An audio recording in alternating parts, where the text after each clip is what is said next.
why not check out our website at wrestlingfatherandson.weebly.com, and don't forget to like, comment and subscribe to our channel.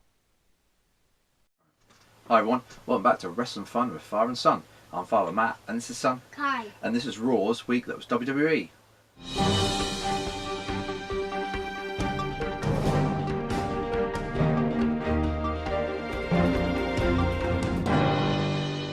Alright, like I say, we're going to review Raw now and some of the top stories, so we'll crack into it because it was quite a long show and there was quite a bit to get through. First of all, start with Triple H coming down to the ring. We haven't seen Triple H since WrestleMania, but he came down and to bring out then Seth Rollins, talking about the Universal title picture and about all these competitors that are going to be facing one another for the rights to face Seth Rollins at Money in the Bank. That also proceeded then to bring Seth Rollins out. We talked about how he was in his home state and how much the title meant to everyone and all that, and then that brought out every competitor that would have a match for his for a shot for his title, and they brought out, that brought out Samoa Joe. Samoa Joe came out, then Rey Mysterio came out, and then Drew McIntyre came out. The Miz came out with Baron Corbin coming out, and then finally AJ Styles then came out. Each competitor did a little bit of a promo about how they want the title and all that. They set up 2 triple threat matches with the 6 competitors. The first one got underway straight away after the original promo. It was Samoa Joe versus Rey Mysterio versus AJ Styles, and I thought it was a quite decent match. Had some really good spots in it. It ended with Rey Mysterio trying to do a 619 to Samoa Joe. Yeah, he went to do a springboard from the ropes. He got caught by AJ Styles, who did a power bomb onto Samoa Joe. Then he picked him up to the Stars Clash to Samoa Joe, and then he won the match to then face the winner of the other triple threat at the end of Raw to then face Seth Rollins at Money in the Bank. Then we had Naomi versus Billie Kay. The Iconics did a little bit of a promo before the match. The Iconics, I think, are really good with their promos. They're actually doing really well with the mic skills, but they got buried by Naomi. Won the match. I don't know why they're burying the Iconics. They seem to. That follows this up on SmackDown, but I don't know why. They're not really pushing them with the titles. Next we had the little video from last week, which was Bray Wyatt's little dollhouse thing, creepy dollhouse. Looks like we sort of saw that last week, but then that also feeds in later on. Then we had the second triple threat. It was The Miz versus Baron Corbin versus Drew McIntyre. Pretty standard match. Baron Corbin ended up winning, so then it would be AJ Styles versus Baron Corbin in the main event. Then we had Sami Zayn doing his same typical heel promo. Not much to it. I'm not really a Sami Zayn fan, saying about how the fans thought he was a bitter person while he was off, but he said he wasn't. He was happier than he was actually being back.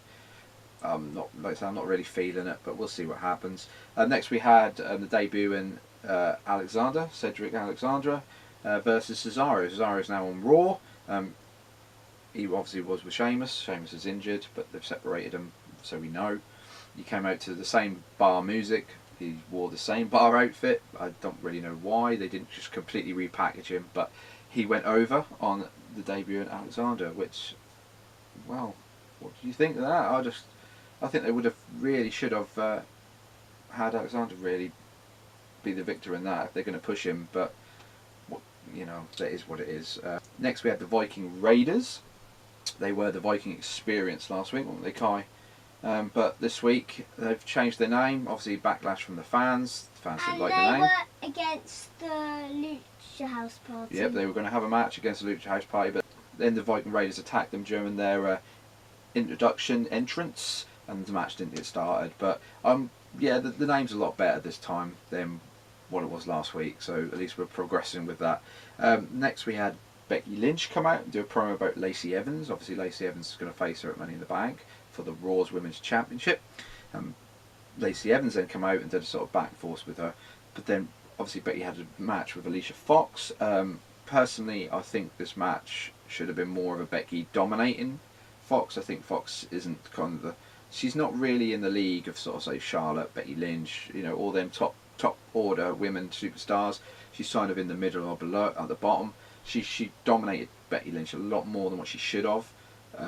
Becky Lynch should have really had a quick match there, but it ended up that she went for the disarmer, but Lacey Evans hit the woman's right, and after Alicia Fox tapped out, and then that's obviously progressing their feud. We'll see what happens with that. Obviously, Becky Lynch also was on SmackDown, but we'll get to that in the SmackDown video that we do next. Ricochet versus what was Bobby Roode is now Robert Roode. Yeah, Robert Roode. Obviously, there's a bit on the internet about him. I don't know. We'll have to see how that character progresses. I think he looks a lot like Rick Rude. I've heard that a lot on the internet as well. He does look like Rick Rude, and obviously with the surname being Rude, you can see this.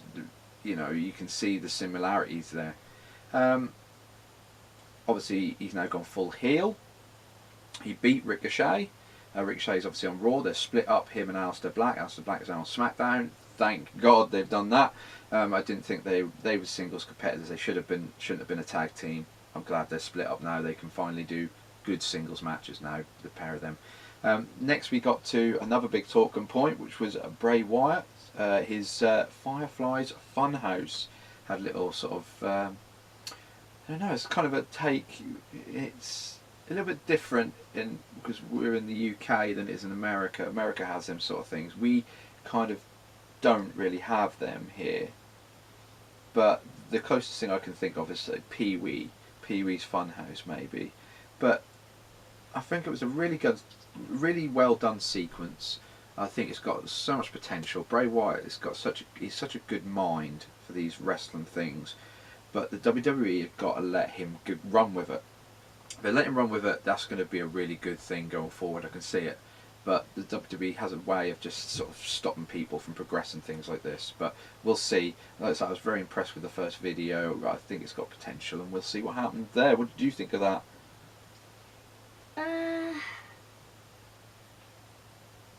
Bray Wyatt, I think we haven't seen it a lot of times yet. We haven't seen it a lot of times, no, so we've got to wait to see how it progresses then.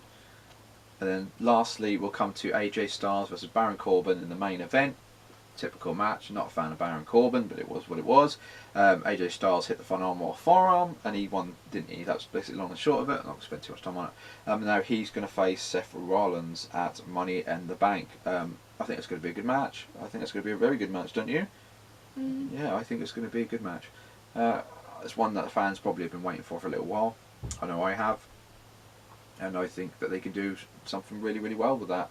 So it all remains to be seen. So yeah, that was Raw. Just a quick overview of Raw.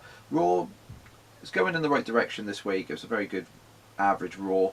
There was a few little things that they sort of hit on, which I thought was good, and they progressed some storylines. So yeah, I think it was a very good Raw. So anyway, if you like this video, please like, comment and subscribe. And we'll see you in the next video, which will be SmackDown this week. That's WWE. So I'll say goodbye. And say goodbye, Kai. Bye. Goodbye.